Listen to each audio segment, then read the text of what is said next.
was a big group, presence in 36 countries, world's second largest optical media manufacturer, 12,000 employees.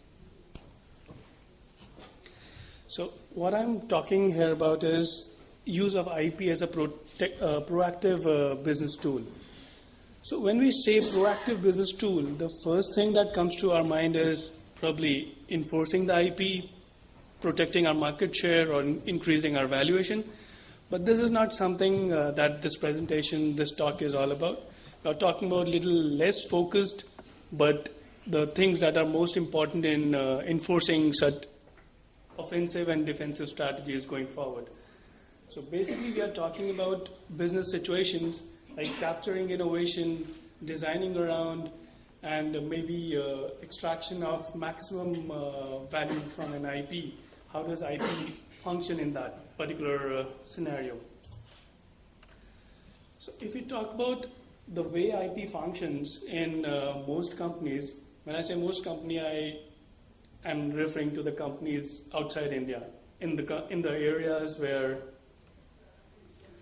IP is mature, understanding is mature, like US, Europe, and Japan. So R&D and business, these are two gears which work pretty much in tandem almost everywhere.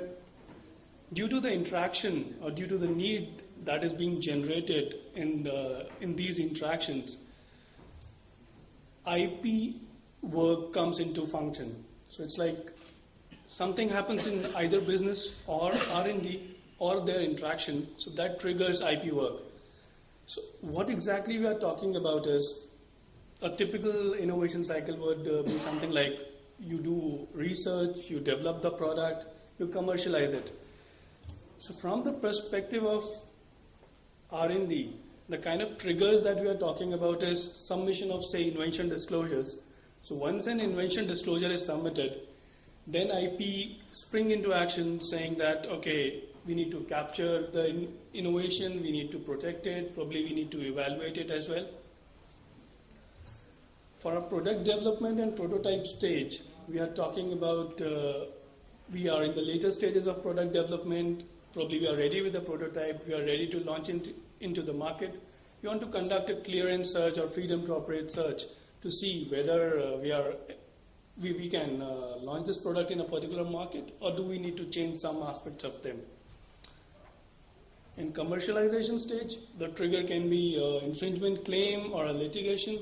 Once we have that kind of a claim or a litigation, we get into action in evaluating the validity of the patent, extent of overlap, whether there's a possibility of design around or not.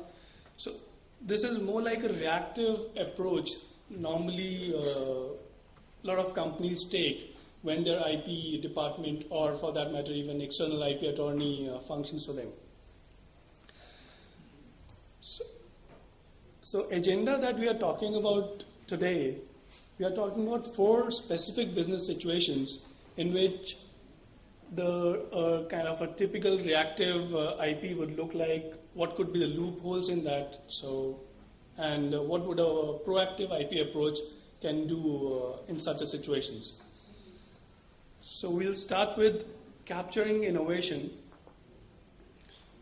Typically what happens is research happens, scientists and engineers develop something, they figure out, okay, there's something new that I've developed, they submit their invention disclosure, it reaches IP attorney, it gets evaluated for patentability for business reasons, go ahead for the protection.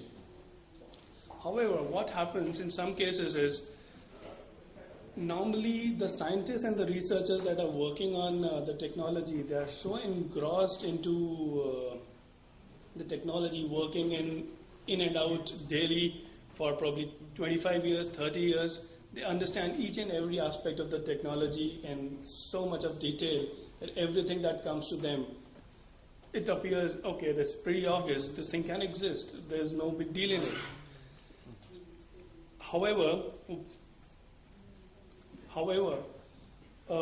engineer in the same technology domain, probably in the same company with 2 years of experience, who probably can qualify as a person skilled in the art, in the legal language, will find a lot of things that are still not obvious to him. So such things that appear obvious to the scientists and the researchers, they're never submitted in the invention disclosures. Because they're never submitted, they're never evaluated, they're never protected.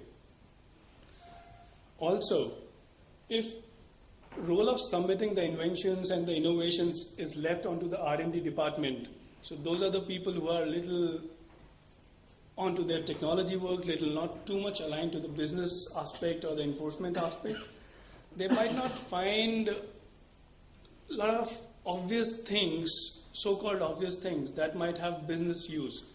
Say, for example,